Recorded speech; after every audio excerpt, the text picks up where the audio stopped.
Hello everyone, this is Mr. Silvar, and this is a video for the website that I have for app development. A little tutorial on how to send me ideas for any form of app development features. For example, if you want an app about you and just send it to me and then I can publish it for free.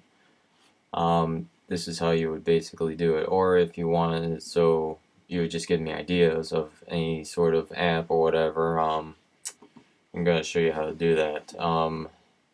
As you can see, if you go to my website, which is http://parkersapps.weebly.com, we have a new section called New App Uploader. Basically what happens is that you go up onto this tab, click on it. Right here is going to be the YouTube video that I'm doing right now in here. It's not up yet.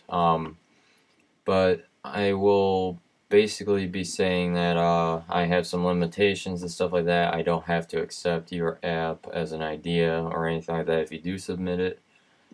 Another thing is there are two ways to really do this. You could do it through this contact information form that's on the website, which is all digital, no paperwork whatsoever. And in order to upload a photo, you click on here, which opens up your mail, which since I'm on a Mac, I'll open up that.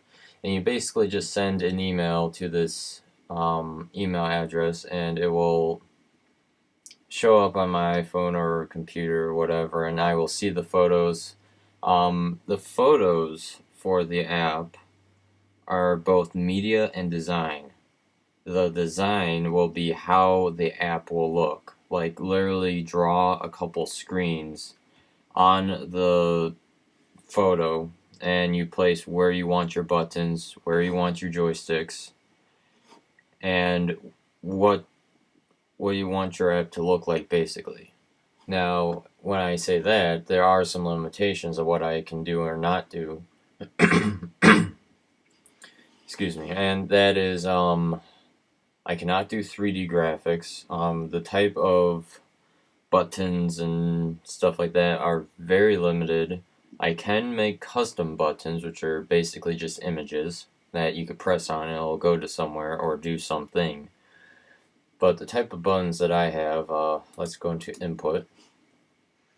I have a universal pointer, which is either, if it's for a PC, it will be for the mouse with going around, clicking around, or if it's a mobile device, it'll be for your finger on the screen. Now, the actual joystick I'm not going to be using. That's only for computers. But the virtual joystick and, well, yes, the virtual joystick is for mainly games. It appears on the screen. Universal button we're not going to be using. Accelerometer we can use. Accelerometer is for basically just tilting and stuff like that. There are also these support and all sorts of stuff like that. It's basically just functions for basically just making sure that everything works. And here's all the raw information, which I might use or may not use.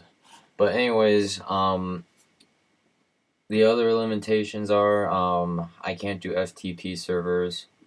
I could do HTTP and LAN network communication for strings, integers, or whatever. I also have benchmarking capabilities, which is determining if the mobile device is good or not. I have error handling, advertisements, stuff like that. And the thing is, if you do submit a free app, most likely I will put advertisements on there. Unless it's a really, really basic app, but even then I'll probably put advertisements in there just as a heads up. The other thing is I could do particles, physics, sprites, anything 2D. 3D I can't do whatsoever. I could do a lot of networking. I could do text, sound. I can't do movies. I'm trying to research how to do that with the native language. But yeah, other than that, like I could do time commands. These are all the different category commands I could do, which is quite a bit. and it takes me, if I have a whole entire day to do apps, I could probably get it done, most likely, maybe. And there's how complex it is. But if you're a developer yourself and you just want me to publish something, it has to be free. I can't have it where it's money and you made it. I can't do that. I need to have it so it's free, and I won't put any advertisements on there.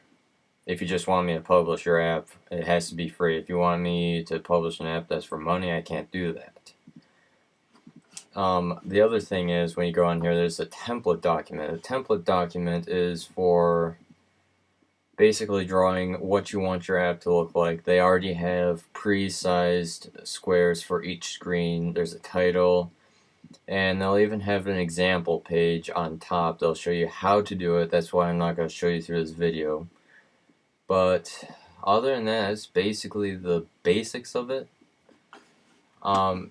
Just a little look around in my website. We do have a new section that's coming out, which is download apps.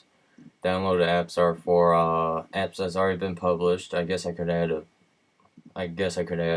couple apps on there, but for downloading apps, it just sends you directly to the link that probably iTunes will pop up and ask you, okay, you want to download, basically. And then there's apps, which is showing off the apps that I have published and are working on, basically. The community is a little forum thing, a little cool thing. As you can see, no one's really gotten into it. A little display of my YouTube videos. Support is whenever you have a major problem with one of my apps, you could just fill out this digital form, and it basically just sends the information to me through email and all that, so therefore I could get what the bug issue is in the app or whatever. And of course, home is just kind of shows all the information, promotes a couple of my videos, and make sure you like the Facebook page right here. I'm going to change it because it's liking this website, which is not what I want. But again, if you want to, go into Parker's Apps on Facebook and like it if you want updates. If not, just constantly go on this website. You can go on to my channel and subscribe or like the video, and especially this video I'm showing you for the tutorial. But anyways, that kind of concludes this tutorial slash overview of the website, and thank you for watching, and hopefully everything works out. See ya.